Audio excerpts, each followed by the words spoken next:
Welcome viewers to another highlights package from the Formula Sim Racing Series. This time it's round 10, brought to you from Suzuka in Japan. And before getting into the racing, we'll bring you up to date with the standings arriving here at Suzuka. The Italian championship leader Mirko Mancini has an outside chance of wrapping up the title here today if he can pull 50 points clear of Giannis Lianos, the Greek driver, in second place. Lianos very closely followed by his teammate Dutch driver Thomas Smit, Casper Nizio on 98, Fabrice Morilato on 80. Liam Howard definitely joining the Fast Boys club after his breakthrough run in Le Mans and climbing the standings. The rest of them I'll allow you to pause and view at your leisure. Suzuka circuit is one that needs little introduction, so we will give you a little introduction. It is rock and roll from turn 1 all the way through to the spoon curve, constant action. Watch out for turn 1 as an overtaking opportunity, as well as into the famous Casio Triangle complex of turns 16, 17 and 18. The track is going to be particularly deadly on lap 1 because the drivers are thrown into a seemingly never-ending complex of left-right curves through the S-curves, Dunlop curve, Degner curves, hairpin curve, without really any big stops or long straights to separate them after the start. So watch out for that action. It's a 27-lap event today with one stop predicted. Both soft and hard tyres are required to be used. Most of the front runners will choose to start on the soft. And here's how qualifying worked out. Mirko Mancini, seemingly untouchable in qualifying this season, again takes pole, but pushed very, very close by Thomas Smit, the Dutch driver from TR Blue-Voss Motorsport. A new driver in third place, Reuven Meshkedi. We'll see how he gets on. And Giannis Lianos, the strong Greek driver from TR Blue-Voss Motorsport, who is second in the standings as we go into this event. Morilato in fifth, Liam Howard in sixth, and you can see the rest of those results at your leisure. So just for fun, once again, we've merged the Division 3 and Division 4 grids. Division 3 is blue, Division 4 is green, and you can see the result there of where the Division 4 guys would have ended up in Division 3 qualifying. I mean, wouldn't it be so nice if people were sorted into grids based on pace, so then we had appropriate grids for competitive racing? Oh well, we can always hope for next year. And a big shout out to Thomas Smit, who actually came fourth in the Division 3 race immediately following this one. So back to the fun part, the racing, as Mirko Mancini brings the rest of the grid around, most of them actively warming their tyres, so they get a great take-off and good tyre performance into the very early test of the S-curves. Mancini followed by Smit, followed by Meshkedi, followed by Lianos, another TR Blue-Voss driver, then followed by Morilato, Howard and Jones, who've all put in strong qualifying performances. The pit window opens at lap 12 and closes as late as lap 15, so drivers have quite a bit of tactical choice depending on their race situation at the time around the pit stops. We will see some drivers go long to consolidate a position, and we'll see some other drivers dive in early in an attempt to undercut somebody that they cannot seem to pass with on-track efforts. The last of the drivers now slotting into their grid position to prepare for the start. The lights are on and the lights are out, and they're away for AMA round 10, Suzuka Japan. Mancini gets a good launch. Smit is right on his gearbox, and it is absolutely rock and roll at the front. There's some action down the back. There's someone off the track, but we're going to keep an eye on these two front runners as Thomas Smit from TR Blue-Voss is working all the angles to find a way to attack Mancini early in this opening lap. Smit, of course, confidence on a high, fresh from his first ever win in Belgium last time out, knows that this is his best chance to put Mirko Mancini behind him and then hopefully keep him there during this race. We'll take up a camera position here at the hairpin to see Mancini, Smit, Lianos. That looks like Howard and Jones. We seem to have lost Reuven Meshkedi in the opening stanza here, so we'll go back shortly and have a look at that. and it looks to me that Hallows is out of position. That's Hallows coming around now. We will go back and have a closer look at the opening sector. So we're back here at lap 1, turn 1. That's Ruben Meshti on the outside. He's clearly run wide, attempting to recover. Doesn't seem to have any problems so far. Makes it back onto the track. But then we have Alex Hallows spinning in front of him, but there does not appear to be contact between the two. Let's have another look at that. Now he's made it through the revolving door of Alex Hallows, but been collected by somebody else on the outside, and that is terminal damage. So we're back with the leaders now as they complete lap 1. So we have Mancini in front, Smith behind, followed by Lianos.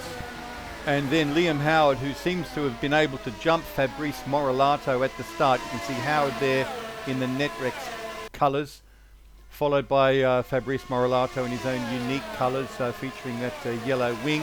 Behind him is Sean Jones. And after that, I think Perseus Miram and perhaps even Mihailo Vincenzovic, who had a sensational qualifying result. So as we end lap 1, start lap 2, we can see Smith there absolutely on the attack, catching the draft under the rear wing of Mancini and goes for the pass, but runs a little bit wide, and of course that's going to bring his teammate Giannos Lianos just that little bit closer within striking distance. It's an interesting team dynamic now because these two drivers are only separated by a couple of points for second place in the Drivers' Championship for this season. So the competition is hot. The gloves aren't off as yet, but they are definitely unzipped. Now it also looks like Fabrice Morilato has managed to recover that lost position from Liam Howard. So we have Morilato, Howard, and then Sean Jones. That's Jones on camera now. Now I'm going to apologise. A couple of the skins glitched and didn't load. So one or two cars here are just showing a black skin. And one of them here is Petrus, who just gets a bit of a half spin exiting the second Degner.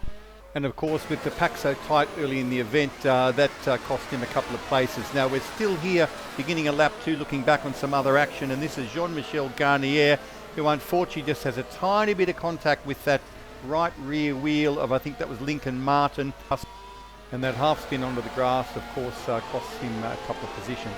Now we're here on track. This is Dylan Hember, the first of the prime runners. He qualified 10th in the TR Blue Boss car, and that black car is Mihailo Vincenzovic, who has had a very strong qualifying result. But Vincenzovic has run wide at Spoon, managed to regain the track, but must have overheated his tyres and just completely sideways there, and unfortunately has collected a couple of other drivers, so that is a nasty one. So the ground effect car, the red car of Jablonski, seemed to escape with only minor damage, but not so with Rafael Sebastian, who we're on board with here, just to show how little time you've got to react to such a situation, and that is race-ending damage for Rafael. By contrast, O'Reilly, with an extra moment to react, gains 3 places. This is Matthias Harvig, debut in FSR, from a back-of-grid start, attacking Gennari for 15th place already on lap 2.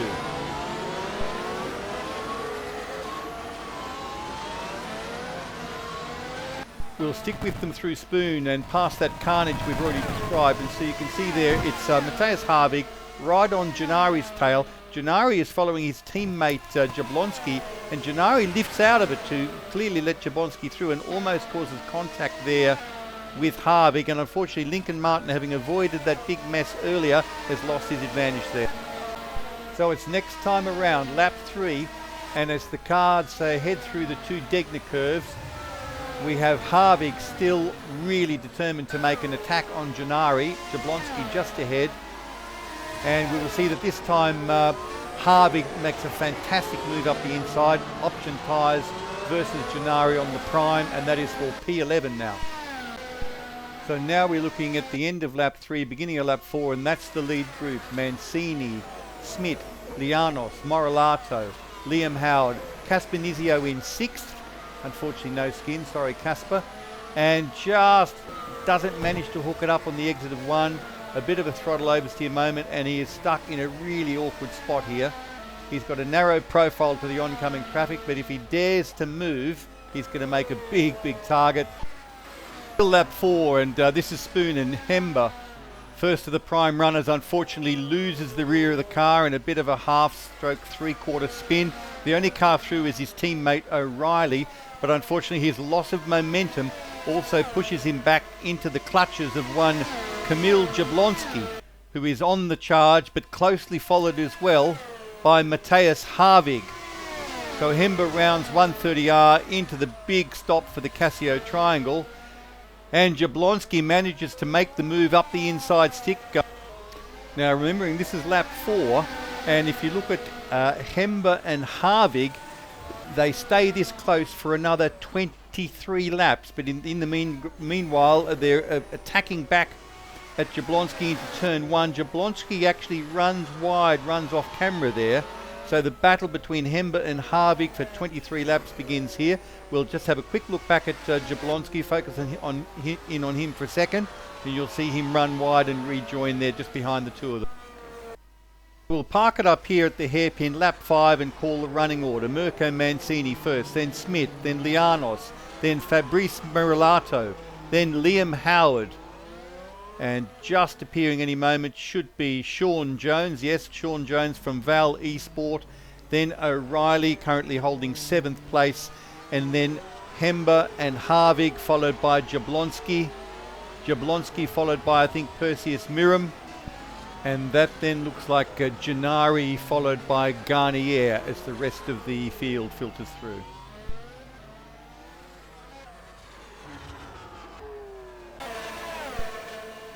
End of lap 6 and beginning of lap 7, the top 3 are starting to pull a bit of a gap and showing their class and their pace with comparison to the rest of the grid. So Mirko Mancini, the talent driver for Royal Blue, still holding first place, and followed by Dutchman Thomas Smit and Greek driver Janos Lianos. So this is lap 9 and things are pretty stable out at the front of the field, so we'll have a bit of a look at this battle here. This is 7th, 8th and 9th, O'Reilly, Hemba and Harvig, and the interesting battle is Hemba and Harvig. Dylan Hemba had a bit of a disappointment in quali with 10th place, which was well below his expectations, so he decided to throw an alternative strategy into the mix and grab the prime tyre with the view to going long. However, Matthias Harvig, who started back of grid in position 22 and is now sitting in 9th, has trimmed his car out to be very, very quick in a straight line and is running options. So it's an intriguing battle of setup and strategy here, because while Hemba has more wing, he has the hard tyre. Harvig has less wing but has the soft tyre. So Hemba is able to hold his own through the twisty sections of the track. But Harvig certainly has the legs on the straights. So Harvig is going to mount an assault here at the end of lap 9 and into the beginning of lap 10. And Hemba will try to rebuff him. So Harvig full speed through 130R, big attack, tries to throw it down the inside but covered by Hemba into the Casio Triangle. Hemba gets a decent exit, but the low aero configuration of Harvig's car just is insurmountable. That added to the slipstream of Hemba, and Harvig is through. Now all Hemba can do is watch and hope to stay in close contact for the next stint where the tyre situation will be reversed. And O'Reilly would be on the radio saying, keep this guy busy if you can, please. This is lap 12 and the top 3 are still very close with the pit window about to open. Smit pushing it to the limit, runs a little wide at turn 1, almost letting his teammate Janos Lianos through. And this is now the perspective of Lianos as he's ever so close to being able to mount an attack on Thomas Smith for second place. Still on board with Lianos, this is lap 13 and almost a complete replica of the previous lap. Thomas runs wide, loses the rear of the car. This time Lianos is close enough to pounce. You can see over the rear of the car to Smith, and that is Janos Lianos into second place in this race. And that is Smith's view now of Lianos. But as it happened, end of that very same lap, lap 13, Janos Lianos is out of tyres and has to pit. So we'll have to wait and see what happens when the pit cycle ends. Okay, lap 13, Dylan Hember has pitted to try for an undercut on Harvig, and it is time now for David O'Reilly to take some of the heat from the rampaging Matthias Harvig. Fortunately for O'Reilly's sake, the lower wing configuration, one of the side effects of that is being a little bit harder on your tyres, and Harvig chooses to pit at the end of lap 13. O'Reilly will run 2 more laps. While this has all been happening, Hember has suffered some traffic on his soft-tyred outlap and falls back in behind Harvig on pit exit. The other one to lose out through the pit stop cycle is Lianos, who took an earlier stop and now heads down pit straight to see Thomas Smith pull out in front of him and lose that hard-won position from 2 laps ago. It's 2 laps later and Mirko Mancini has pitted from the lead after 15 laps of driving, and the 2 TR Blue Voss teammates will now see where Mirko Mancini rejoins, and he rejoins just ahead, so the chase is on. Lap 16 and Lincoln Martin approaching turn 1 drops the car in a big way, and unfortunately there's an ill-advised rejoin quite perpendicular to the racing line and damage to Gennari. The view from Gennari's car, and kids at home, that's not how you do it. So we're going to jump back on board with this fight for 8th place between Matthias Harvig ahead in the dark car and Dylan Hember here, currently in 9th place in the TR Blue Voss car. Now Hember has now, well they're both swap tyres, Hember is now on the option and with more wing, Harvig now having less wing and hard tyres, so a car that's significantly compromised comparatively through the turny parts of the track. So Hember is now understandably all over Harvig like a cheap suit anywhere where there's some cornering involved. And Hember now gets a good exit out of the Casio triangle. That's O'Reilly just up ahead and should be able to launch an attack here. Gets under the gearbox in the dirty air. Lovely slipstream from Harvig. Big numbers on the speedo. But look what happens as soon as he pulls back out into that wall of air. He loses all that speed and Harvig jumps ahead again. Now, it must be said that was a good effort from Harvig to manage that car into turn 1 as he did with the low wing and the hard tyres. So they go again now. Hember keeping massive pressure on. This is now lap 23 of 27. Massive pressure on Harvig. And finally it pays off and Harvig runs wide at Spoon. He just hasn't got the grip, the mechanical grip with the soft tyres and the aero grip the higher wing settings of Hember.